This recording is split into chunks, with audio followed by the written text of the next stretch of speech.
ওমা, তুমি এগুলো কি সেদ্ধ করছো? এগুলো তো মুরগির ঠ্যাং, তুই খাবি? আমি খাই না, এগুলো কোথা দিয়ে না কোথা দিয়ে হেঁটে বেড়ায়। ও, তাহলে তুই ডিম খাস? হ্যাঁ, ডিমটা খাই। ও তাই, ঠিক আছে, আর কিছু বললাম না। মেয়ে বলে, ও মা, তোমার কড়াইয়ের ভেতর কি? গিলেমেটের সঙ্গে আমি ঠ্যাংও নিয়েছি। অনেকে বলেছি এগুলো কেউ খায়, এমন করে কষা করব যাতে মেয়ে আরও 2 পিস চায়। করব গিলেমেটে আর মুরগির ঠ্যাং কষা।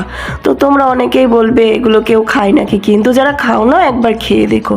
তো আমিও আগে খেতাম না, কিন্তু ডাক্তারের পরামর্শেই খাওয়া হয়। এই ঠ্যাঙের জুস খাওয়া নাকি শরীরের পক্ষে খুবই ভালো।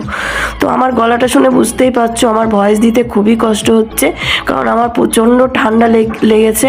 তবুও কি করব, ভিডিও তো করতেই হবে আর ভয়েস তো দিতেই হবে। তো খুব সুন্দর রান্নাটা হয়েছিল, মেয়েকে দিয়ে দিয়েছি।